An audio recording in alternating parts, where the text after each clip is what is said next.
야 이년아, 고작 네 딸년 금 좀 안 줬다고 시엠이 돈줄을 끊어. 불과 며칠 전 손자 4명에게만 순금 10돈씩 안겨주며 딸년은 남의 식구라고 딸아이 가슴에 대못을 박던 시모의 비명이었어요. 오만정이 털린 제가 매달 바치던 생활비 500만 원을 가차없이 끊어버리자 반성은커녕 자기 잘못은 쥐뿔도 모른 채 감히 시엠이 돈줄을 끊냐며 바락바락 소리부터 질러대는 게 아니겠어요? 지독한 손주 차별과 만행을 아주 통쾌하고 우아하게 끊어낸 피도 눈물도 없는 완벽한 사이다 복수국 지금 시작합니다. 구독과 좋아요 꾹 눌러주시면 여러분의 하루에 행운이 가득하길 기도드릴게요. 안녕하세요. 저는 윤다나입니다. 사람들은 저를 보고 참 운도 좋고 능력도 좋은 사람이라고들 부러워하곤 하는데요. 평범한 회사원으로 살다가 취미삼아 방구석에서 꼼지락거리며 만들었던 소품들이 입소문을 타더니 어느새 번듯한 디자인 굿즈 브랜드로 성장해서 지금은 어엿한 주식회사 CEO 명함을 파고 다니니까요. 매달 제 통장에 찍히는 수천만 원이라는 숫자를 볼 때마다 지난날 밤을 새워가며 물건을 포장하고 거래처를 뛰어다니던 제 피땀 어린 시간들이 보상받는 것 같아 가슴이 벅차오르곤 한답니다. 남편은 중견기업에서 과장으로 성실하게 일하는 아주 다정하고 가정적인 사람이에요. 저희 부부 사이에는 눈에 넣어도 아프지 않을 만큼 맑고 사랑스러운 7살배기 외동딸이 하나 있고요. 남들이 보기에는 돈 잘 버는 아내, 자상한 남편, 그리고 토끼 같은 딸까지 그야말로 그림처럼 완벽하고 평화로운 가정이라고 생각하실 텐데 그 완벽해 보이는 평화의 이면에는 제 피가 거꾸로 솟는 기막힌 비밀이 하나 숨겨져 있답니다. 제가 남편과 처음 결혼할 당시만 해도 시댁의 형편은 그야말로 벼랑 끝에 내몰린 것처럼 팍팍하고 어려웠어요. 시아버지가 일찍 돌아가시는 바람에 시어머니 혼자서 3남매를 키우셨으니 그 고생이 오죽하셨겠어요? 제 남편은 그런 홀어머니에 대한 부채감과 연민이 뼛속 깊이 박혀 있는 사람이었거든요. 저는 사랑하는 남편의 어깨가 무거워지는 게 싫었고 남편의 길을 팍팍 살려주고 싶은 마음에 제 능력이 닿는 한도 내에서 시댁을 전폭적으로 지원하기로 마음먹었죠. 그래서 매달 1일이 되면 어김없이 시어머니의 통장으로 생활비 명목의 현금 500만 원을 군말 없이 이체해 드렸답니다. 보통 며느리들이라면 상상도 못할 큰 금액이지만 저는 그 돈이 우리 가정의 평화를 지켜주는 든든한 울타리 비용이라고 생각하며 기꺼이 감수했어요. 그런데 제 배려가 너무 과했던 걸까요? 시어머니는 매달 들어오는 그 500만 원이 당신 며느리의 뼈를 깎는 노력과 밤샘 작업 끝에 나온 피 같은 돈이라는 사실을 뻔히 아시면서도 고마워하기는커녕 아주 기상천외한 논리로 자신을 합리화하기 시작하셨어요. 시어머니는 동네 미용실이나 사우나를 돌아다니며 저를 칭찬하는 대신 당신 아들 자랑을 늘어놓기 바쁘셨거든요. 동네 사람들에게 밥값을 계산하며 시어머니가 목에 힘을 잔뜩 주고 떠들어대셨죠. 아유, 우리 아들이 전생에 나라를 구했는지 워낙 잘나서 그 덕에 며느리가 호강하며 사는 거지. 남자가 집안의 기둥을 딱 잡고 있으니까 여자가 밖에서 돈을 쓸어 담는 거 아니겠어? 내가 아들 하나는 기가 막히게 낳았다니까. 그 소리를 전해 들을 때마다 저는 어이가 없어서 실소가 터져 나왔지만 그래도 노인네가 동네에서 기죽지 않고 VIP 대접을 받으며 사모님 행세를 하고 다니신다니 그저 눈 감아주기로 했어요. 시누이와 시동생 부부 역시 제 돈으로 자기들 어머니가 떵떵거리는 걸 보면서도 입을 싹 닫고 모른 척했지만 저는 오직 제 남편 하나만 보고 이 꽉 막힌 시월드의 만행을 묵묵히 견뎌냈답니다. 하지만 제가 아무리 보살 같은 마음으로 돈을 갖다 바쳐도 도저히 참을 수 없는 단 한 가지가 있었는데 그건 바로 시어머니의 끔찍할 정도로 구시대적인 남아선호 사상이었어요. 시댁에는 총 5명의 손주가 있는데 시누이와 시동생이 낳은 아들 4명과 제가 낳은 외동딸 1명이 전부거든요. 핏줄이 귀한 것도 아니고 고추 달린 손자가 넷이나 되건만 시어머니는 명절이나 가족 행사가 있을 때마다 오로지 그 4명의 사내 아이들만 자기 치마폭에 감싸 안고 물고 빨며 어쩔 줄을 몰라 하셨어요.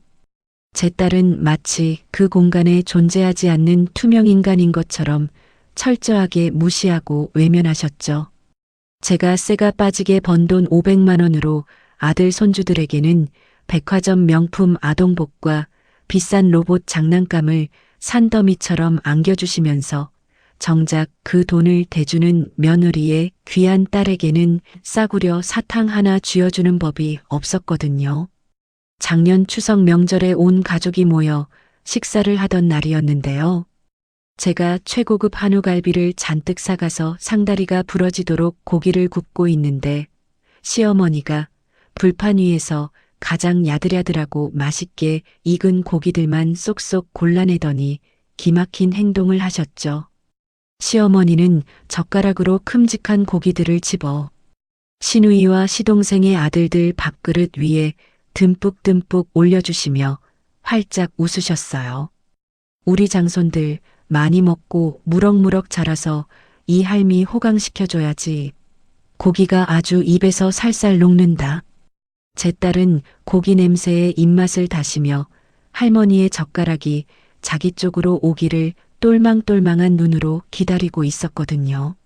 하지만 시어머니의 젓가락은 제 딸의 밥그릇을 매몰차게 지나쳐 구석에 놓인 시금치나물 접시로 향하더니 뻣뻣한 나물줄기 몇 가닥을 딸아이의 밥그릇에 툭 던져 놓으셨어요.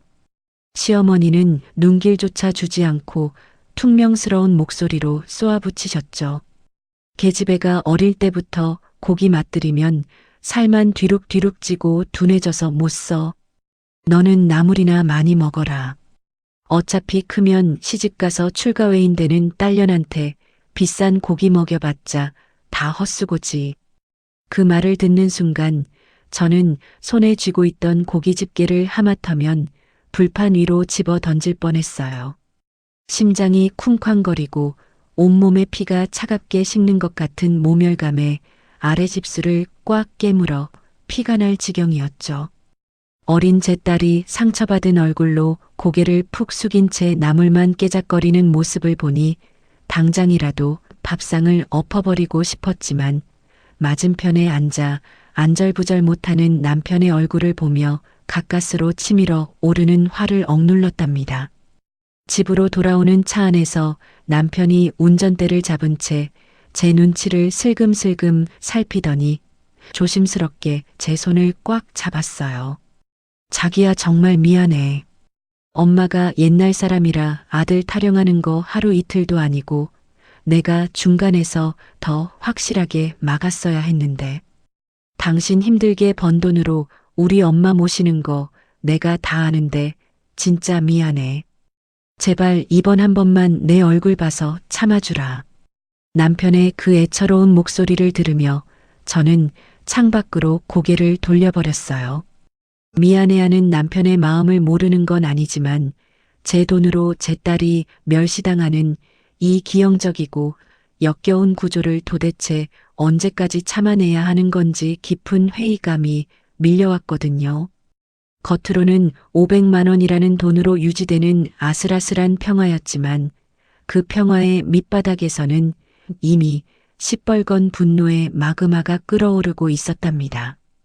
하지만 제 딸이 어느덧 7살 유치원생이 되면서부터 상황은 걷잡을 수 없이 악화되기 시작했는데요. 아이들이 어리다고 아무것도 모를 거라고 생각하신다면 그건 정말 크나큰 착각이랍니다. 오히려 아이들은 어른들보다 눈치가 훨씬 빠르고 촉이 예민해서 누가 자기를 진심으로 예뻐하고 누가 자기를 미워하는지 본능적으로 기가 막히게 알아채니까요. 하루는 유치원 하원길에 제 손을 잡고 걷던 딸아이가 갑자기 걸음을 멈추고 저를 올려다보며 묻더라고요. 왜 친할머니는 사촌 오빠들만 안아주고 자기는 쳐다보지도 않냐며 맑은 눈망울에 눈물을 그렁그렁 매단 채 묻는데 그 순간 심장을 날카로운 송곳으로 푹푹 찌르는 것 같은 고통이 밀려왔답니다. 저는 애써 눈물을 삼키며 아이를 품에 꽉 끌어안고 할머니가 표현이 서툴러서 그런 거라고 말도 안 되는 거짓말을 늘어놓으며 달랠 수밖에 없었어요. 하지만 시어머니의 그 지독한 차별은 지안이의 7번째 생일날 아주 잔인하게 바닥을 드러내고 말았죠. 지안이 생일이 마침 주말이라 온 가족이 시댁 거실에 모여 앉아 식사를 마친 참이었어요.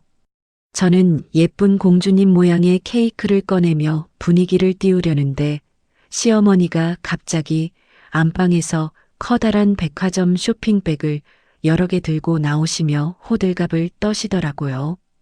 그 쇼핑백 겉면에는 누가 봐도 알만한 명품 브랜드 로고가 번쩍거리고 있었죠.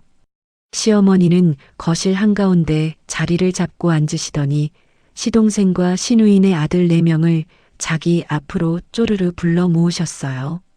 시어머니는 아이들의 볼을 번갈아 꼬집으며 세상을 다 가진 것처럼 활짝 웃으셨죠. 아유, 내 새끼들. 할미가 우리 장손들 입히려고 백화점 가서 제일 비싼 옷들로 싹 뽑아왔지. 입어봐라. 아주 기가 막히게 멋있을 거다. 시어머니는 구찌니 버버리니 하는 수십만 원짜리 아동복을 꺼내서 조카들의 몸에 대보며 박수를 치셨죠. 조카들은 신이 나서 거실을 뛰어다니고 시누이와 동서는 입이 귀에 걸려 어머니 최고라며 알랑거리기 바빴어요. 그때 꽃갈 모자를 쓴 지안이가 조심스러운 발걸음으로 시어머니 앞으로 다가가 두 손을 모으고 서 있었거든요. 자기 생일이니까 당연히 자기 선물도 있을 거라고 기대하는 그 간절한 표정을 보니 제 속이 새까맣게 타들어가는 것 같았어요. 하지만 시어머니는 지안이를 위아래로 훑어보시더니 미간을 팍 구기며 귀찮다는 듯이 손을 휘휘 저으셨어요. 넌 뭘 기대하고 빤히 쳐다보냐? 딸려는 어차피 비싼 옷 사입혀봤자 다 돈 낭비야. 넌 생일 케이크나 퍼먹고 저기 가서 조용히 놀아라. 그 매몰찬 소리에 지안이의 어깨가 움츠러들더니 이내 커다란 눈망울에서 굵은 눈물이 뚝뚝 떨어지기 시작했어요. 제 돈으로 산 생일 케이크 촛불도 끄기 전에 아이의 마음에 시퍼런 비수를 꽂아버리는 시어머니의 작태를 보며 저는 피가 거꾸로 솟아올라 주먹을 꽉 쥐었답니다. 제가 자리에서 벌떡 일어나려는 찰나 옆에 있던 남편이 먼저 이성을 잃고 펄펄 뛰기 시작했어요. 남편이 거실 탁자를 쾅 내리치며 얼굴을 붉게 물들인 채 소리쳤죠. 엄마 진짜 제정신이야? 오늘 지안이 생일인 거 뻔히 알면서 굳이 애 앞에서 조카들 옷만 꺼내서 상처를 줘야 속이 시원해? 애가 우는 거 안 보여. 남편의 고함에 놀란 조카들이 울음을 터뜨리고 거실은 순식간에 난장판이 되었지만 시어머니는 눈 하나 깜짝하지 않으셨어요. 오히려 턱을 치켜들고 남편을 향해 삿대질을 하며 적반하장으로 악을 쓰셨거든요. 네가 감히 애미한테 소리를 질러? 내가 내 돈 내 마음대로 쓰면서 내 귀한 장손들 옷 좀 사입히겠다는데 네가 무슨 상관이야? 그놈의 내 돈 타령. 시어머니가 당당하게 외치는 그 내 돈의 출처가 결국 제가 매달 피를 토하는 심정으로 입금해드리는 500만 원이라는 현실에 저는 실성한 사람처럼 헛웃음이 터져 나왔어요. 내 주머니에서 나온 돈으로 내 딸이 철저하게 멸시받고 투명인간 취급을 당하는 이 기형적인 총극을 도대체 언제까지 참아줘야 하는 건지 뼈저린 회의감이 해일처럼 밀려왔답니다. 저는 우는 딸을 품에 안고 짐을 챙기며 시어머니를 향해 차가운 시선을 던졌고 남편 역시 어머니를 향해 고개를 절레절레 흔들며 거칠게 현관문을 열어젖혔어요. 집으로 돌아오는 차 안은 숨소리조차 들리지 않을 만큼 무거운 정적이 흘렀어요. 지안이는 카시트에서 지쳐 잠이 들었고 남편은 운전대를 부서져라 꽉 쥐고 앞만 뚫어져라 쳐다보고 있었죠. 남편이 신호대기에 걸리자마자 핸들에 머리를 박으며 괴로운 목소리로 쥐어짜듯 말하더라고요. 다나야, 내가 진짜 죽을 죄를 지었어. 엄마가 꽉 막힌 사람인 줄은 알았지만 지안이 생일날 저럴 줄은 상상도 못했어. 당분간 본가에 발길 딱 끊자. 내가 다 알아서 할 테니까 넌 지안이만 챙겨. 저는 창밖의 어두운 풍경을 응시하며 얼음장처럼 차분한 목소리로 대답했어요. 당신 마음 알아. 나도 우리 딸 저렇게 상처받는 거 더는 못 봐. 당신이 어머니 아들인 건 변함없는 사실이니까 가고 싶으면 당신 혼자 다녀와. 난 이제부터 내 딸 지키는 게 최우선이야. 그날 이후로 저는 시댁에서 부르는 모든 연락을 차단하고 방문을 완전히 끊어버렸어요. 제가 발길을 끊으니 당연히 생활비 500만 원 외에 쏠쏠하게 들어가던 각종 외식비나 용돈이 모조리 중단되었죠. 지갑이 얇아지기 시작하자 시어머니는 제 핸드폰으로 불이 나게 전화를 걸어와 귀가 찢어질 듯한 목소리로 시비를 걸어오기 시작하셨답니다. 너 지금 돈 좀 번다고 시애미를 무시하고 전화를 안 받아?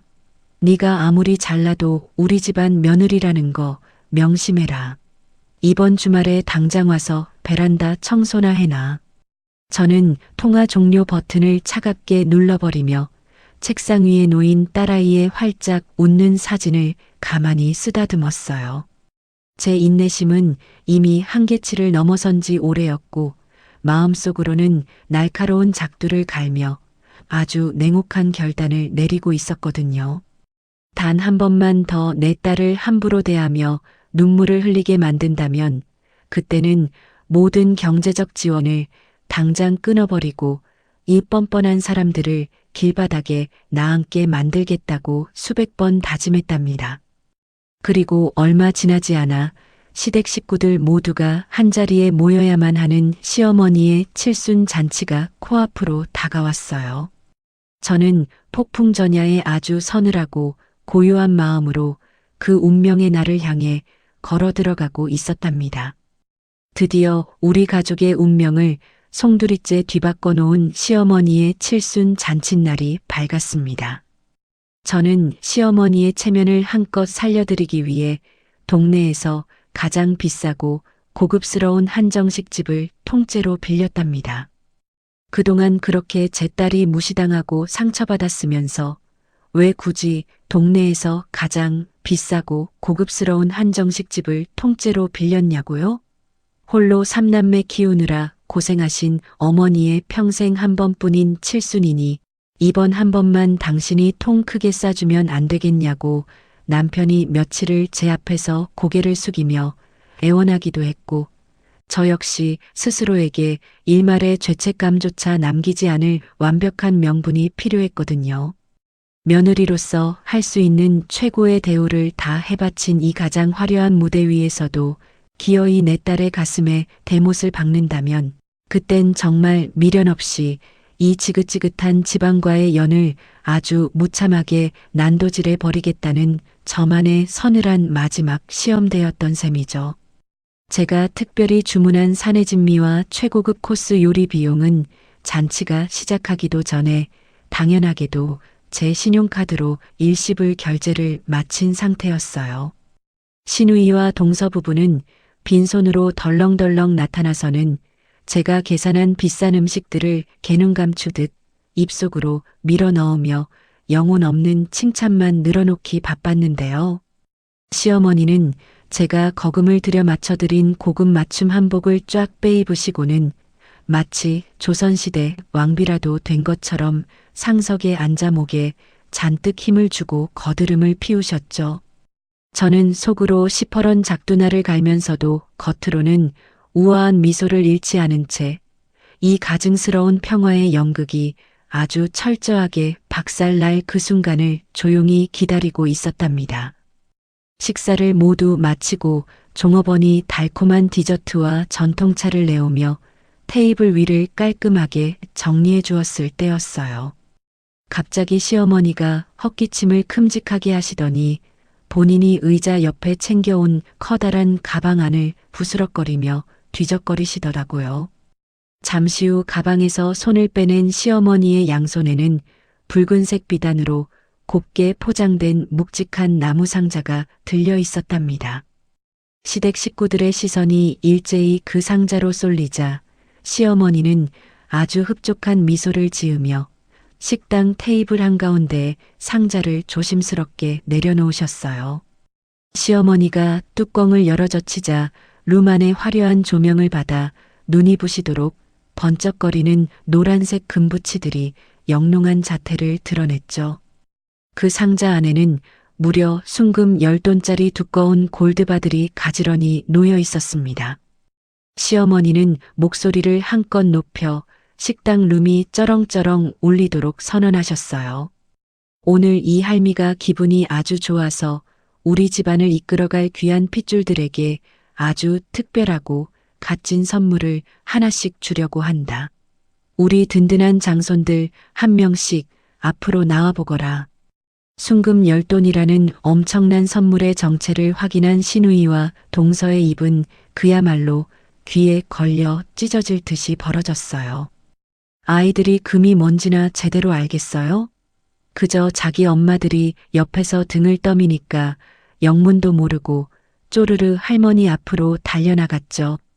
시어머니는 4명의 손주들 이름을 아주 자랑스럽게 한 명씩 부르며 녀석들의 앙증맞은 두 손에 묵직한 금덩이를 쥐어주셨어요.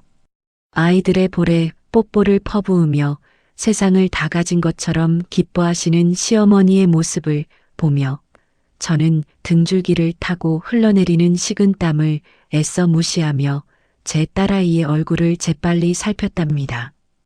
우리 집 손주는 총 5명인데 탁자 위에 놓인 금덩이는 정확히 4개뿐이었거든요.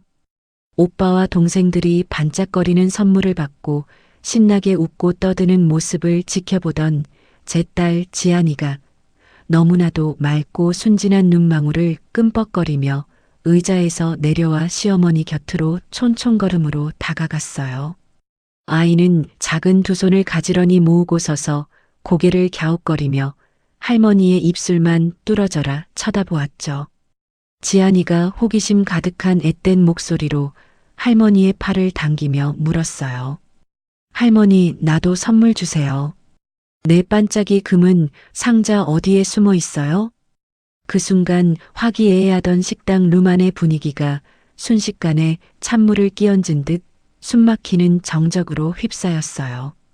시누이와 동서조차 이번엔 너무 심했다는 걸 아는지 서로 눈치만 슬금슬금 보며 자기 아들들의 손에 쥐어진 금덩이를 만지작거리고 있었죠.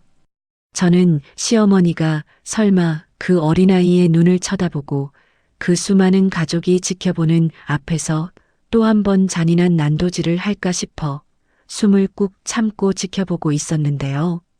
하지만 제 마지막 남은 일말의 기대마저 시어머니는 아주 무참하게 짓밟아 버리셨답니다. 시어머니는 지안이를 향해 아주 차갑게 코웃음을 치며 손등으로 아이를 밀어내셨어요.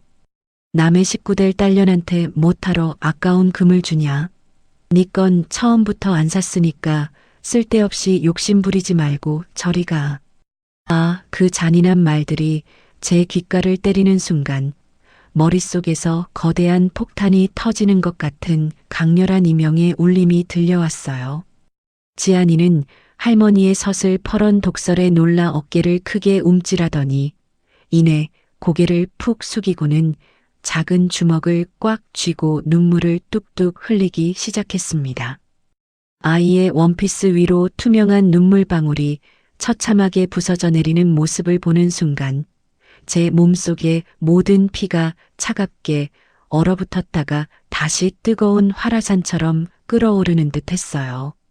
내 돈으로 치러주는 칠순 잔치에서 내 주머니에서 나온 돈으로 산 순금 10돈 4개가 다른 조카들의 손에 쥐어지는 꼴을 보며 정작 내 피부치는 딸년한테는 아깝다는 소리를 듣고 모욕을 견디는 이 끔찍한 지옥을 이제는 완벽하게 끝내야 할 시간이 왔음을 직감했죠. 제가 자리에서 일어나기도 전에 제 맞은편에 앉아있던 남편이 짐승처럼 으르렁거리며 의자를 박차고 일어났어요. 평소 어머니에게 큰 소리 내기 싫어하던 남편이었는데 자기 딸이 눈앞에서 벌레 취급을 받으며 짓밟히는 꼴을 보자 이성의 끈을 완전히 놓아버린 거였죠. 남편은 씩씩거리며 걸어가더니 시어머니 앞에 놓인 크고 무거운 식당 테이블의 모서리를 두 손으로 꽉 틀어쥐고 거칠게 엎어버리려는 듯이 식당이 떠나가라 악을 쓰며 소리쳤어요. 엄마 진짜 미쳤어? 지안이가 뻔히 보고 있는데 남의 식구라니. 우리가 지금까지 매달 바친 돈이 얼만데 애한테 이따위로 상처를 줘. 내가 오늘 이따위 잔치 다 박살내버릴 거야. 남편의 고함에 놀란 시댁 식구들이 비명을 지르며 벽 쪽으로 물러섰고 시어머니도 남편의 무서운 기세에 질려 얼굴이 하얗게 질린 채 의자 등받이에 몸을 바짝 붙였죠. 남편이 정말로 테이블을 뒤집어 엎고 식당 룸을 쑥대밭으로 만들려는 찰나 제가 번개처럼 다가가 남편의 팔뚝을 아주 차갑고 강하게 움켜쥐며 제압했어요. 여기서 이렇게 감정적으로 폭주하며 물건을 때려 부수는 건 저급한 하수들이나 하는 짓이거든요. 저는 소리를 지르지도 화를 내지도 않고 그저 얼음장처럼 차갑고 서늘한 눈빛으로 시댁 식구들의 비겁한 얼굴들을 한 번씩 천천히 훑어보았답니다. 저는 남편의 눈을 똑바로 쳐다보며 아주 낮고 단호한 목소리로 속삭였어요. 여보, 그만해. 이런 쓰레기 같은 사람들한테 당신 귀한 힘 빼지 마. 지안이 놀라니까 테이블 손에서 나. 제 서늘한 목소리에 남편은 거친 숨을 몰아쉬면서도 틀어쥐었던 테이블을 바닥으로 탁 내려놓았어요. 저는 덜덜 떨며 울고 있는 지안이를 아주 부드럽게 품에 안아 올려 등을 토닥이며 아이의 귓가에 따뜻하게 속삭여 주었죠. 할머니가 준 저까지 금덩이보다 우리 딸이 100배 1000배는 더 소중하고 귀한 사람이라고 엄마가 세상에서 제일 멋지고 반짝이는 것만 다 사주겠다고 말이에요. 제 다정한 목소리에 지안이는 훌쩍임을 멈추고 고개를 끄덕이며 제 목을 작은 두 팔로 꽉 끌어안더라고요. 저는 아이를 안은 채로 천천히 몸을 돌려 의자에 엉거주춤 기대어 앉아있는 시어머니를 아주 깊고 고요한 눈빛으로 내려다보았습니다. 시어머니는 제 차가운 미소에 등골이 오싹해지셨는지 입술을 달달 떨면서도 애써 기죽지 않으려고 눈에 힘을 깍 주고 계셨어요. 저는 시어머니를 향해 허리를 꼿꼿하게 세우고 서서 한치의 흔들림도 없는 단호한 목소리로 짧은 인사를 건넸답니다. 어머님, 오늘 칠순잔치 아주 성대하게 잘 치르셨으니 앞으로는 금덩이 주신 귀한 손자들한테 효도 듬뿍 받으시면서 무병장수하세요. 제 입에서 나온 너무나도 정중한 인사의 시어머니는 몹시 당황해서 입을 벙긋거리기만 하셨죠. 제가 며느리로서 지켜야 할 알량한 예의를 억지로 갖춰 인사를 마친 후 뒤를 돌자 숨을 씩씩거리던 남편 역시 의자 등받이에 걸려있던 외투를 거칠게 낚아채며 입을 열었어요. 나도 오늘부로 엄마 아들 안 할 테니까 저금 챙겨받은 자식들한테 부양받으면서 잘 살아. 남편은 미련조차 남지 않은 발걸음으로 룸의 미닫이 문을 거칠게 열어젖히고는 저와 지안이를 식당 밖으로 이끌었답니다. 차가운 밤 공기가 얼굴을 스치자 오히려 꽉 막혀있던 가슴이 뻥 뚫리며 숨통이 확 트이는 기분이 들더라고요. 남편이 운전석에 올라타 엔진 시동을 거는 순간 저는 코트 주머니에서 핸드폰을 꺼내 들었답니다. 화면의 잠금을 해제하고 주거래 은행 어플리케이션 아이콘을 누르는 제 손가락에는 단 한치의 떨림이나 망설임도 존재하지 않았어요. 화면 중앙에는 지난 5년 동안 단 한 달도 거르지 않고 매월 1일마다 시어머니의 계좌로 꼬박꼬박 이체되던 500만 원이라는 숫자가 아주 선명하게 찍혀 있었습니다. 저는 그 숫자를 보며 픽하고 실소를 흘리고는 화면 우측 하단에 있는 붉은색 자동이체 해지 버튼을 가차없이 꾹 눌러버렸답니다. 해지 처리를 완료했다는 알림창이 화면에 떠오르는 순간 제 어깨를 짓누르고 있던 무거운 쇠사슬이 쨍그랑 소리를 내며 풀려나가는 짜릿한 쾌감을 느꼈어요. 핸드폰 화면을 끄고 가방에 집어넣는 저를 보며 남편이 핸들을 꽉 쥔 채 고개를 크게 끄덕였죠. 남편은 룸미러로 뒷좌석의 지안이를 애틋하게 살피더니 굳은 목소리로 제게 말했어요. 정말 잘했어. 진작에 당신이 그 돈 끊게 내가 나섰어야 했는데 그동안 내가 너무 바보 같았어. 우리 다신 저 사람들 보지 말자. 저는 남편의 맹세를 들으며 창밖으로 빠르게 스쳐 지나가는 가로등 불빛들을 아주 홀가분한 눈빛으로 바라보았답니다. 남편의 완벽한 동의와 든든한 지원 사격까지 얻어냈으니 이제 시월드와의 전쟁에서 제가 완벽한 승기를 잡은 거나 다름없었거든요. 저는 카시트에서 눈물을 그친 지안이를 향해 몸을 돌려 환하게 웃으며 다정하게 물었어요. 우리 예쁜 딸 장난감 코너 통째로 다 사러 갈 건데 출발할까? 제 말에 지안이의 커다란 눈망울이 다시 초롱초롱하게 반짝거리며 고개를 세차게 끄덕이더라고요. 우리는 곧장 도심에서 가장 큰 백화점으로 차를 돌려 화려한 조명이 빛나는 장난감 코너를 신나게 휩쓸고 다녔답니다. 지안이의 키만한 커다란 인형의 집부터 한정판으로 나온 반짝이는 요술봉 세트까지 아이의 시선이 머무는 모든 것을 남편과 제가 양손 가득 쓸어 담아 결제했어요. 양손에 커다란 쇼핑백을 든 지안이의 얼굴에 다시 천사 같은 웃음꽃이 피어나는 것을 보며 저는 백화점 꼭대기층에 있는 최고급 디저트 카페로 아이를 데려갔죠. 달콤한 딸기 파르페와 초콜릿 조각 케이크를 입가에 묻히며 행복하게 먹는 아이의 모습을 지켜보며 제 가슴 속에 맺혀있던 서러운 응어리들이 눈 녹듯 사르르 사라지는 기분이었어요. 이렇게 예쁘고 소중한 내 아이를 그 답답한 시댁 식구들 틈에 앉혀두고 눈칫밥을 먹게 했던 지난날의 제 자신이 너무나도 원망스러웠지만 이제부터라도 그 잃어버린 시간들을 완벽하게 보상해주겠다고 수천 번 다짐했답니다.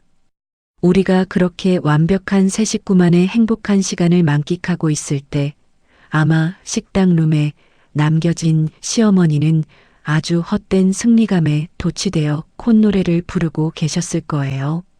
제가 아무런 반항도 하지 못하고 딸아이를 안고 나갔으니 본인의 위험에 며느리가 완벽하게 굴복했다고 굳게 믿으셨겠죠. 고분고분하게 인사까지 하고 나갔으니 당신의 서슬퍼런 호통에 제가 기가 꺾였다고 착각하며 남은 비싼 음식들을 아주 맛있게 싹싹 긁어 드셨을 게 뻔했거든요. 나머지 시댁 식구들 역시 제가 거액을 결제해 놓은 코스 요리를 배 터지게 먹으며 자기 아들들이 받은 순금 10돈짜리 금덩이를 치켜들고 어머니 만수무강하시라며 아부의 극치를 달리고 있었을 테고요. 하지만 그들은 전혀 상상조차 하지 못하고 있었답니다. 자신들의 화려한 사모님 행세와 기름진 식탁을 든든하게 유지시켜주던 유일한 황금 동아줄이 방금 전 제 손가락 터치 한 번으로 아주 가차없이 잘려나갔다는 사실을 말이에요. 저는 입가에 묻은 크림을 닦아주는 남편과 저를 보며 까르르 웃는 지안이를 양팔로 꽉 끌어안으며 아주 시원하고 통쾌한 미소를 지었어요. 며칠 뒤 찾아올 매월 1일 약속된 입금일이 다가오면 그들은 천국에서 지옥의 한가운데로 곤두박질치며 뼈저린 비명을 지르게 될 테니까요. 폭풍이 몰려오는 줄도 모르고 금덩이를 쓰다듬고 있을 시댁 식구들의 멍청한 얼굴을 상상하니 저는 오늘 밤 아주 기분 좋은 단잠에 푹 빠져들 수 있을 것만 같았답니다. 시간은 참 거짓말처럼 빠르게 흘러 드디어 제가 그토록 고대하던 일일이 찾아왔어요. 지난 5년 동안 시어머니에게 이 매월 1일은 500만 원이라는 거금이 통장에 꽂히는 그야말로 세상을 다 가진 듯 축배를 드는 날이었을 거예요. 동네 아줌마들을 죄다 끌고 백화점 VIP 라운지로 몰려가서 비싼 밥을 턱턱 쏘고 명품 화장품을 긁어대며 본인의 화려한 사모님 행세를 마음껏 뽐내는 아주 중요한 날이니까요. 그날도 어김없이 시어머니는 아침 일찍부터 미용실에 들러 머리에 잔뜩 뽕을 넣고 화려한 실크 블라우스를 차려입은 채 동네 지인들을 대동하고 백화점 문이 열리기도 전부터 출근 도장을 찍으셨을 게 안 봐도 비디오였죠. 저는 제 회사 사무실 책상에 아주 편안하게 기대어 앉아 갓 내린 향긋한 커피를 한 모금 마시며 눈앞에 놓인 핸드폰 액정 화면만 가만히 쳐다보고 있었답니다. 아니나 다를까 점심시간이 막 지날 무렵부터 제 핸드폰이 마치 발작이라도 일으킨 것처럼 미친 듯이 지잉 지잉 진동을 울리며 넓은 책상 위를 요란하게 굴러다니기 시작하더라고요. 발신자 화면에 아주 선명하게 번쩍거리는 어머님이라는 세 글자를 보며 저는 입꼬리를 스르륵 올려 아주 비릿한 미소를 지었어요. 백화점 명품관 한가운데서 지인들에게 떵떵거리며 결제하려다 잔액 부족이라는 아주 굴욕적인 알림음을 듣고 얼굴이 벌겋게 달아오른 시어머니의 당황한 표정이 머릿속에 아주 생생하게 그려졌거든요. 계산대 앞에서 카드가 정지되었다는 직원의 말을 듣고 뒤에 서 있던 지인들 눈치를 보며 식은땀을 뻘뻘 흘렸을 그 처참한 꼴을 직접 보지 못한 게 한이 될 지경이었어요. 부랴부랴 은행에 전화해서 며느리가 꼬박꼬박 보내던 500만 원이 입금되지 않았다는 청천벽력 같은 사실을 확인한 시어머니는 아마 그 자리에서 거품을 물고 펄펄 뛰셨을 거예요. 제가 전화를 받지 않고 가만히 내버려 두자 핸드폰 화면에는 부재중 전화가 10통, 20통을 넘어 순식간에 40통까지 아주 붉은색 글씨로 빼곡하게 쌓여가기 시작했답니다. 평소 같았으면 제가 안부 전화를 걸어도 바쁘다는 핑계를 대며 번번이 무시하시던 분이 돈줄이 끊겼다는 사실에 얼마나 다급해지셨는지 손가락에 쥐가 나도록 통화 버튼을 눌러대는 꼴이 참으로 우습고도 애잔하더라고요. 저는 등받이 의자에 몸을 깊숙이 기대고 앉아 넓은 통유리 창밖으로 쏟아지는 눈부신 햇살을 여유롭게 만끽하며 그 요란한 진동 소리를 마치 아주 경쾌한 클래식 음악이라도 되는 양 즐겁게 감상했는데요. 내 손가락 터치 한 번에 한 사람의 일상이 지옥으로 곤두박질치는 모습을 실시간으로 확인하는 건 생각보다 훨씬 더 짜릿하고 통쾌한 경험이더라고요. 부재중 전화가 50통을 넘어가고 핸드폰 배터리가 눈에 띄게 달아갈 때쯤 통화 연결 버튼을 여유롭게 쓸어넘겨 통화 녹음 버튼을 꾹 누르고 스피커폰으로 전환했어요. 전화가 연결되자마자 수화기 너머로 귀청이 떨어져 나갈 듯한 시어머니의 악에 바친 비명이 사무실 안을 쩌렁쩌렁하게 울렸어요. 야 이년아, 너 당장 내 돈 내놓지 못해. 감히 시엠이 돈줄을 끊어놓고 전화만 피하면 다인 줄 알아.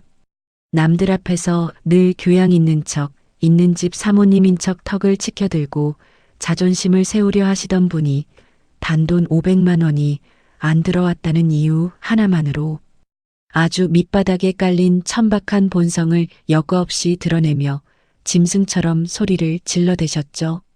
저는 핏대를 세우며 길길이 날뛰는 시어머니의 그 절박하고도 표독스러운 절규를 들으며 책상 위에 놓인 만년필을 빙글빙글 돌렸어요. 시어머니는 거친 숨을 헐떡이더니 이내 제가 입을 열 틈조차 주지 않고 아주 다급하게 속사포처럼 쏘아붙이셨습니다. 내깐년이 감히 나한테 이래.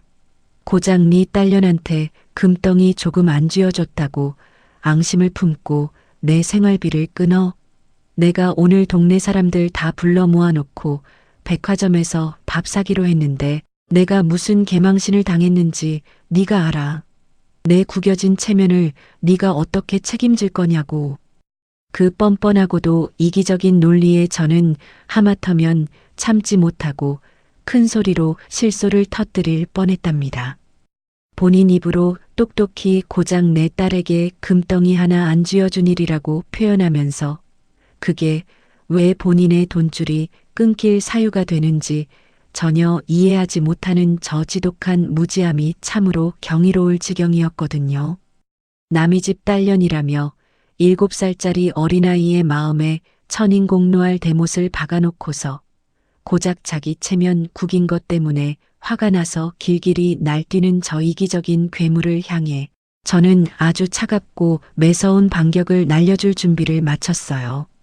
시어머니는 수화기 너머로 바닥을 쾅쾅 구르는 소리까지 내며 분에 못 이겨 고래고래 악을 쓰고 계셨지만 저는 그런 발악조차 아주 귀여운 앙탈로 느껴질 만큼 마음의 여유를 완벽하게 되찾은 상태였답니다. 그동안 내가 이딴 쓰레기 같은 억지를 들으며 내 귀한 돈을 바쳤다니 제 자신이 한심하기도 했지만 이제라도 그 사슬을 끊어냈으니 오히려 감사해야 할 판이었죠. 저는 여전히 아무 말 없이 시어머니의 숨 넘어가는 절규를 아주 평온하고 차가운 얼굴로 묵묵히 감상했어요. 이제 저 천박한 입술을 아주 우아하게 닫아버리게 만들 제 차례가 다가오고 있었으니까요. 저는 책상 위에 놓인 차가운 얼음물을 한 모금 여유롭게 삼키고는 아주 부드럽고 상냥하지만 뼛속까지 얼어붙게 만들 만큼 서늘하고 날카로운 목소리로 천천히 입을 열었답니다.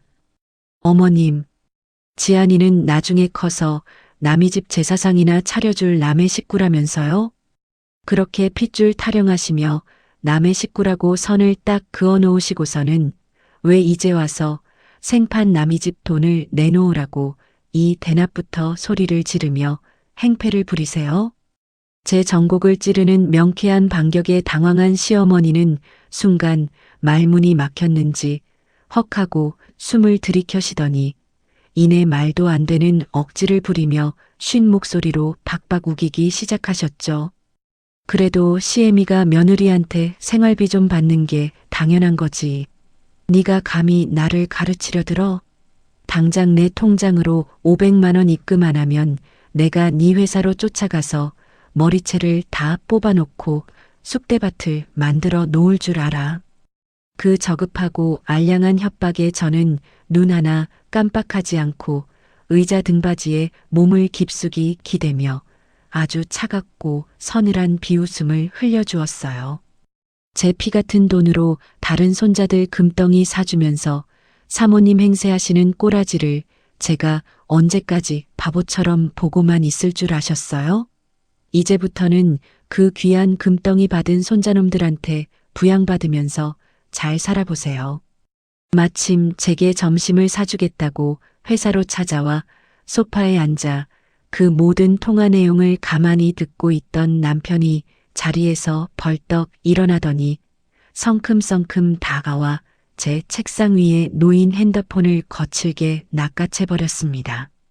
남편의 얼굴은 분노와 수치심으로 시뻘겋게 달아올라 있었고 턱관절이 도드라질 정도로 이를 꽉 악문 채 화면을 노려보며 아주 낮고 위협적인 목소리로 으르렁거렸어요.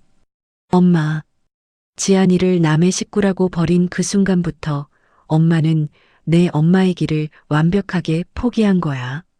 우리 피 빨아먹으면서 귀부인 행세하던 그 더러운 짓거리들도 오늘로 끝이니까 앞으로 나한테도 2번 다시 연락하지 마.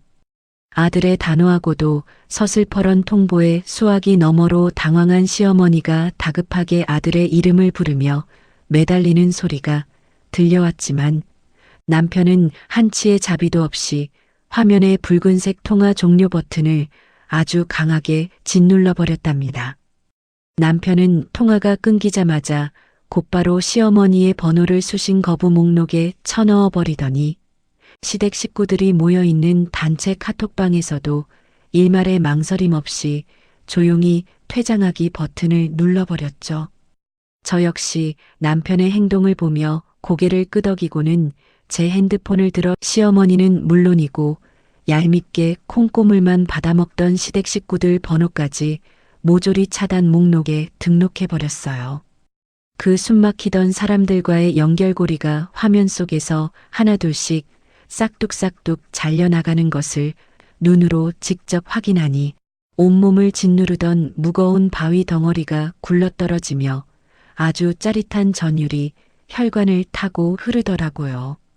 저는 내친 김에 다시 은행앱을 실행시켜 매달 시어머니의 허영심을 채워주며 공중으로 흩어지던 그 500만 원의 행방을 아주 아름답고 가치 있게 바꿔놓는 작업을 시작했답니다. 지안이의 이름으로 미리 만들어 두었던 우량주식 투자계좌와 순금적립계좌를 화면에 나란히 띄워놓고 매월 1일마다 정확히 절반씩 이체되도록 새로운 자동이체 설정을 꼼꼼하게 마쳤거든요. 제 손끝에서 설정 완료라는 알림창이 떠오르는 순간 그동안 억울하게 시댁의 배를 불리던 제 피땀 어린 돈들이 오롯이 내 사랑하는 딸의 찬란한 미래를 위한 든든한 밑거름으로 탈바꿈하는 진정한 금융치료가 완벽하게 완성되었어요. 핸드폰을 책상 위에 내려놓고 홀가분하게 숨을 내쉬는 저를 쳐다보던 남편이 제 앞을 가로막고 서더니 커다란 2 손으로 제 양손을 아주 조심스럽고도 단단하게 감싸쥐었답니다. 남편의 붉어진 눈가에는 미안함과 깊은 죄책감이 가득 고여 있었고 저를 바라보는 그 흔들리는 눈빛 속에는 오직 저와 지안이만을 지켜내겠다는 아주 결연하고도 뜨거운 의지가 타오르고 있었죠. 다나야, 그동안 아버지가 일찍 돌아가셔서 엄마 불쌍하다는 핑계로 당신 피눈물 나게 만든 거 정말 죽을 죄를 지었어.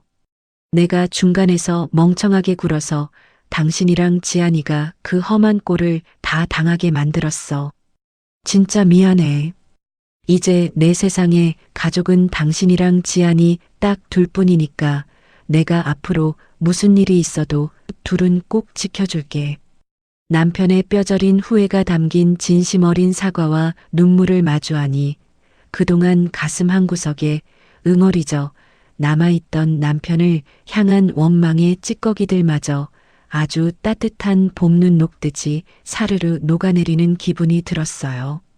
저는 잡힌 손에 힘을 꽉 주며 남편의 넓은 어깨에 천천히 이마를 기대고 그 다짐을 온몸으로 받아들였답니다. 시어머니를 향한 생활비 단절은 단순한 돈줄 끊기나 얄팍한 복수의 의미를 훌쩍 넘어서서 우리 가족이 그 지긋지긋한 10월드의 착취에서 벗어나 경제적으로나 정신적으로 완벽하고도 거룩한 독립을 쟁취해낸 역사적인 첫걸음이었으니까요.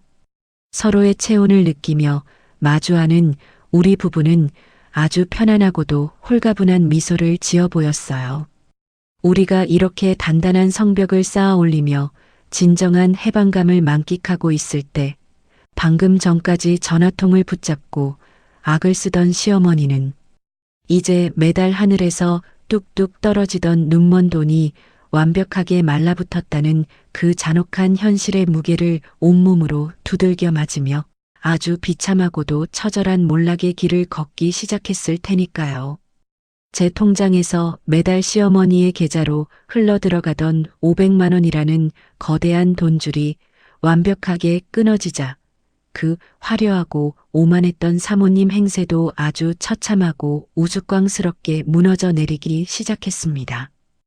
백화점 VIP 라운지를 제 집 드나들듯 하며 동네 사람들에게 비싼 밥을 턱턱 쏘던 그 허세 가득한 일장은 불과 일주일도 채 되지 않아 산산조각이 나버렸어요. 당장 우편함에 수북하게 쌓이는 아파트 관리비 고지서와 수백만 원에 달하는 신용카드 결제 대금을 막지 못해 시어머니는 매일 밤 불 꺼진 거실에 홀로 앉아 가슴을 치며 발을 동동 구르셨을 게 아주 훤히 보였답니다. 결국 독촉 전화에 시달리며 벼랑 끝에 몰린 시어머니가 다급하게 손을 뻗은 곳은 칠순 잔치에서 순금 10돈짜리 금덩이를 아주 자랑스럽게 품에 안겨주었던 그 귀하고 귀한 아들 손자들을 둔 시누이와 동선의 집이었어요. 시어머니는 수화기를 붙들고 눈물을 뚝뚝 흘리며 그 잘난 자식들에게 당장 굶어 죽게 생겼으니 칠순 때 받은 금이라도 좀 팔아서 돈을 해달라고 아주 처절하게 매달리셨죠.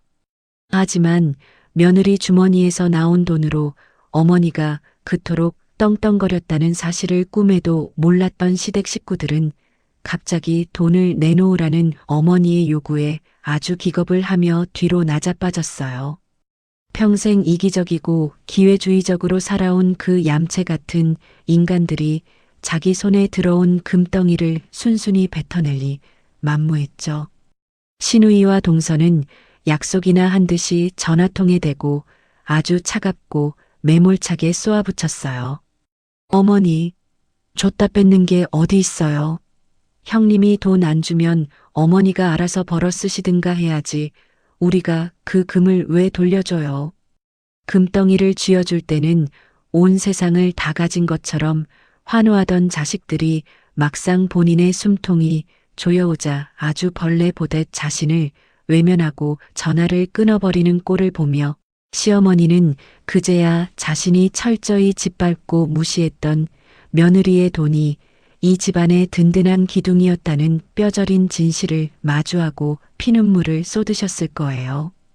어머니를 부양해야 한다는 압박감이 목밑까지 차오르자 시댁 식구들은 자기들끼리 머리를 맞대고 아주 기상천외하고 뻔뻔한 계획을 세워 제 회사 건물로 막무가내로 쳐들어오는 만행을 저질렀답니다. 제가 대표실에서 서류를 검토하고 있는데 밖에서 우당탕거리는 소음이 들리더니 시누이와 동서가 문을 거칠게 열어젖히고 씩씩거리며 쳐들어왔는데요. 그들은 저를 보자마자 소파에 아주 거만하게 다리를 꼬고 앉아서는 염치라고는 약에 쓸래야 찾아볼 수도 없는 얼굴로 아주 당당하게 요구 사항을 늘어놓기 시작했어요. 동서가 팔짱을 딱 끼고 턱을 치켜들며 아주 건방진 목소리로 떠벌렸죠. 형님, 우리가 늙은 어머니 모시고 살 테니까 예전에 형님이 매달 어머니한테 주던 그 생활비 500만 원, 이제부터 우리 통장으로 정확하게 이체하세요. 안 그러면 우리도 어머니 길바닥에 나앉게 내버려 둘 거니까 알아서 하세요. 그 적반하장의 태도에 제가 어이가 없어서 헛웃음을 터뜨리려던 찰나 마침 저와 점심을 먹기 위해 제 사무실로 들어오던 남편이 그 기가 막힌 현장을 똑똑히 목격하고 말았어요. 남편은 자기 형제들이 제 앞에서 어머니를 인질삼아 돈을 뜯어내려 협박하는 그 추악한 꼬라지를 보자마자 눈에 시뻘건 핏발을 세우며 완벽하게 이성을 잃고 폭발해버렸답니다. 남편이 목에 핏대를 세우고 사무실이 떠나가라 악을 썼어요. 이 미친 인간들아, 어디서 감히 여기까지 기어들어와서 돈을 내놓으라고 지랄이야. 당장 꺼져. 그들은 남편의 불벼락 같은 고함의 어깨를 움찔하며 당황한 기색을 보였지만 남편은 한치의 망설임도 없이 보안 요원들을 아주 큰 소리로 불러 모았어요. 건장한 보안 요원들이 순식간에 사무실로 들이닥치자 남편은 자기 핏줄들을 향해 아주 차갑고 무자비한 손가락질을 하며 바닥에 질질 끌어내서 건물 밖으로 내쫓아버리라고 지시했죠. 그 비참한 꼴로 회사 로비 밖으로 내동댕이 쳐진 신우이와 동서는 얼굴이 시뻘겋게 달아오른 채 도망치듯 자리를 떴지만 남편의 진짜 무자비하고 피도 눈물도 없는 응징은 이제부터가 본격적인 시작이었답니다.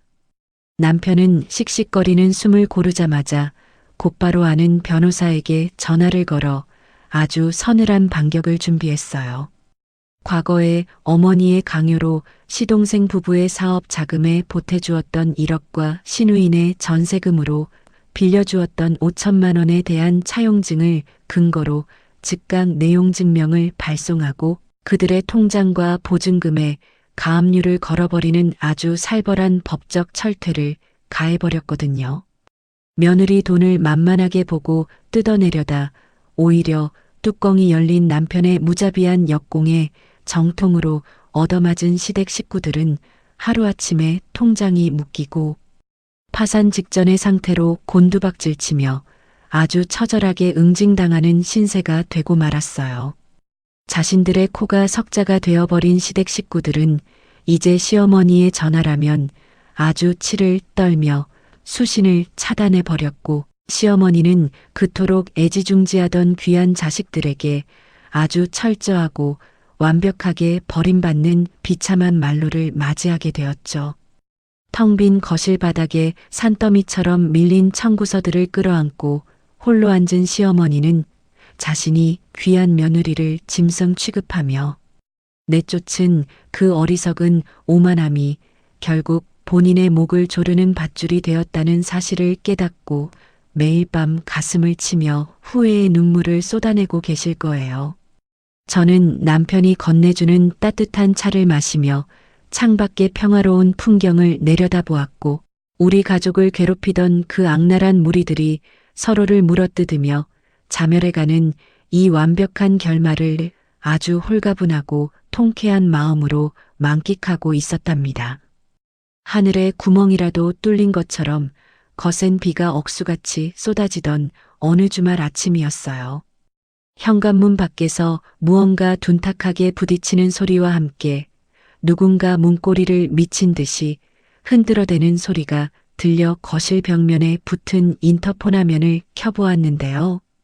화면 속에는 빗물에 흠뻑 젖어 산바를 어떤 여자가 짐승처럼 바닥에 주저앉아 엉엉 울고 있는 아주 처참하고 기괴한 모습이 비치고 있었답니다. 남편이 굳은 표정으로 다가가 현관문을 차갑게 열어젖히자마자 시어머니는 빗물에 젖은 신발을 벗을 생각도 하지 않고 거실로 냅다 기어들어와 제 발목을 부여잡고 오열하기 시작하셨어요. 시어머니는 바닥에 납작 엎드린 채 제 바짓가랑이를 두 손으로 꽉 틀어쥐고 눈물 콧물을 사방으로 쏟아내며 아주 처절하게 울부짖으셨죠. 다나야, 내가 진짜 잘못했다. 내가 늙어서 노망이 단단히 나서 귀한 며느리를 몰라보고 그 몹쓸 놈의 금덩이 타령을 하며 헛지랄을 했어. 카드사에서 압류 딱지가 날아오고 빚쟁이들이 매일 문을 두드리는데 그 잘난 아들 딸놈들은 내 전화도 싹 다 무시하고 도망가 버렸어. 나 당장 오늘 밤 당장 길바닥에서 얼어 죽게 생겼으니 제발 이 늙은이 목숨 하나만 살려다오. 그토록 목에 핏대를 세우며 귀한 장손들을 부르짖던 그 오만방자하고 콧대 높던 사모님이 불과 몇 달 만에 비에 젖은 생쥐꼴이 되어 제 발밑을 덜덜 떨며 기어 다니는 꼴을 내려다보며 저는 입가에 아주 서늘하고도 잔혹한 미소를 천천히 띄어 올렸답니다. 제 가슴속에 남아있을 리 없는 동정심이나 연민 따위는 이미 시어머니 스스로 완벽하게 불태워 없애버린 지 오래였거든요.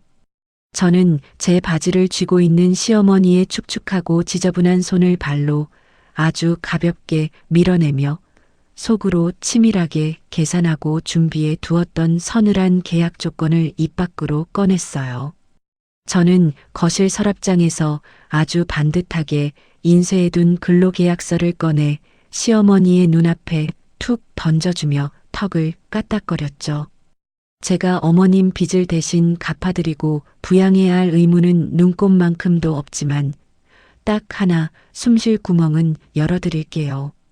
옛날처럼 제가 아무 이유 없이 공짜로 쥐어드리는 500만 원 용돈은 이제 10원 한 장도 없습니다.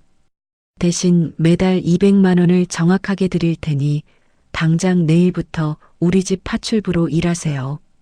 제 파격적이고도 굴욕적인 제안에 시어머니가 숨을 헉 들이켜며 눈동자를 지진난 것처럼 이리저리 굴리자 옆에서 팔짱을 끼고 그 비참한 꼴을 가만히 내려다보던 남편이 아주 쐐기를 박듯 서늘하고 무자비한 일가를 날렸죠. 이 사람이 이만큼이나 양보해서 엄마 걷어주는 것도 평생 감사하며 엎드려 절해야 할 판이야. 자존심 상해서 하기 싫으면 당장 밖으로 기어나가서 빈 박스나 줍고 다니든가 마음대로 해. 갈 곳도 없고 돈 나올 구멍도 완벽하게 막혀버려 당장 내일의 끼니조차 걱정해야 하는 시어머니는 결국 생존이라는 짐승 같은 본능 앞에서 그 하늘을 찌르던 알량한 자존심을 미련 없이 쓰레기통에 처박고 말았습니다. 시어머니는 덜덜 떨리는 손으로 탁자 위에 놓인 볼펜을 집어들고 며느리 앞에서 그 굴욕적인 가사도우미 근로계약서에 붉은 지장을 찍으며 바닥에 엎드려 통곡하셨답니다. 하지만 제가 내민 그 계약서에는 아주 절대적이고도 잔인한 특약 조항이 하나 붉은 글씨로 선명하게 박혀 있었어요. 내 귀한 딸 지안이의 반경 1m 이내에는 절대 접근하지 말 것, 아이에게 단 한마디의 말도 걸지 말 것, 그리고 감히 눈조차 마주치지 말 것. 만약 내 딸에게 조금이라도 아는 척을 하거나 아이가 할머니의 존재 때문에 기분이 상하는 기색이 단 1초라도 보인다면 그 즉시 해고하고 길거리로 내쫓겠다는 철저한 규칙을 아주 단단하게 못 박아 두었거든요. 그날 이후로 우리 집의 일상 풍경은 아주 기가 막히게 역전되어 버렸답니다. 제 주머니에서 나온 돈으로 명품관을 누비고 동네 사우나를 주름잡으며 며느리를 쥐잡듯 잡던 그 콧대 높은 시어머니는 매일 아침 해가 뜨기도 전에 낡고 칙칙한 앞치마를 허리에 두르고 현관문 비밀번호를 누르며 출근하는 신세가 되었죠. 하루 종일 굽은 무릎을 꿇고 거실 대리석 바닥을 땀을 뻘뻘 흘리며 박박 닦고 냄새나는 화장실 청소를 도맡아 하는 비참한 하녀 신세로 완벽하게 전락해버린 거예요. 시어머니가 퉁퉁 부은 손끝으로 걸레질을 하는 그 넓은 거실 한가운데서는 제가 사준 장난감들에 둘러싸여 예쁜 공주님 드레스를 입고 까르르 웃으며 뛰어노는 제 딸 지안이가 완벽한 천국을 누리며 행복한 일상을 보내고 있었는데요. 시어머니는 고무장갑을 꽉 쥔 채 그토록 자신이 투명인간 취급하고 짓밟았던 손녀가 저와 남편에게 눈부시게 사랑받는 모습을 저 멀리 주방 구석에서 숨죽여 훔쳐보기만 할 뿐이었어요. 감히 다가가서 안아주지도 못하고 매일매일 뼈저린 후회의 피눈물을 삼키는 그 처량한 모습을 볼 때마다 저는 아주 깊고 묵직한 카타르시스를 온몸으로 느꼈답니다. 행여나 계약 조건이 파기되어 이 따뜻한 집에서 쫓겨나 다시 차가운 세상 속으로 내몰릴까봐 아이와 눈이 마주치면 화들짝 놀라 고개를 푹 숙이고 청소기만 돌리는 그 초라한 뒷모습은 제가 짠 완벽한 복수극의 가장 아름다운 명장면이었으니까요. 저는 월 200만 원이라는 아주 합리적인 금액으로 누구보다 제 눈치를 기가 막히게 잘 살피고 감히 말대꾸 한번 하지 못하는 전속 가사도우미를 고용함과 동시에 시어머니의 그 썩어빠진 남아선호 사상과 오만함을 내 발밑에 완벽하게 짓밟아버리는 최고의 복수를 아주 우아하게 완성했어요. 맑게 갠 주말 아침마다 갓 내린 향긋한 커피를 여유롭게 마시며 남편과 다정하게 소파에 앉아 땀을 뻘뻘 흘리며 베란다 유리창을 닦는 시어머니의 구분 등을 감상하는 이 눈부신 일상이 그동안 제가 시월드에서 억울하게 삼켜야 했던 눈물의 시간들을 아주 통쾌하게 보상해주는 제 인생의 완벽한 해피엔딩이랍니다. 자, 이렇게 저 윤다나의 길고도 치열했던 시월드 완벽 타파 복수극이 아주 속 시원하게 막을 내렸습니다. 답답했던 고구마 구간을 지나 남편과 손잡고 통쾌한 사이다 결말을 맞이하는 이 완벽한 서사시를 들으며 함께 울고 웃어주신 여러분의 꽉 막힌 속도 아주 뻥 뚫리셨나요? 5년이라는 인고의 세월 동안 억울함을 묵묵히 견뎌내고 보란 듯이 스스로의 힘으로 부와 명예를 거머쥔 저의 모습은 우리에게 참고 견디며 내 삶을 주체적으로 당당하게 꾸려나가는 사람에게는 반드시 찬란하고 눈부신 좋은 날이 찾아온다는 희망의 증거를 보여주고 있답니다. 혹시 지금 저 다나처럼 꽉 막힌 가족관계나 부당한 대우 속에서 남몰래 눈물 흘리며 힘든 시기를 겪고 계신 분이 있다면 오늘 제가 들려드린 이 이야기가 가슴속에 작은 불씨가 되어 훌훌 털고 다시 당당하게 일어설 거대한 용기를 드렸으면 좋겠습니다. 나쁜 사람들은 자신이 뱉은 독화살에 찔려 파멸을 맞이하고 착하고 성실하게 살아가는 사람들은 결국 완벽한 행복을 쟁취한다는 이 뻔하지만 변하지 않는 세상의 진리를 꼭 기억하시길 바래요.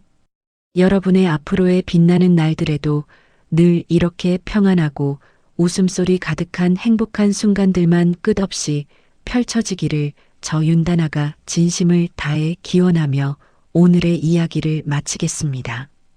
오늘도 끝까지 제 이야기에 귀 기울여 주시고 통쾌한 발걸음에 함께 해주셔서 정말 진심으로 감사합니다. 네. 지금까지 시어머니의 지독한 손주 차별과 만행을 아주 통쾌하고 우아하게 끊어낸 윤다나님의 사연이었습니다.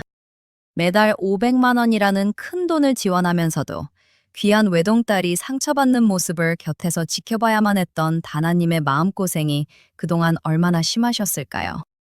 하지만 억울함에 무너지지 않고 단호한 결단력과 본인의 당당한 능력으로 가족을 완벽하게 지켜낸 다나님의 반격은 들으면서도 꽉 막힌 속이 뻥 뚫리는 기분이었습니다.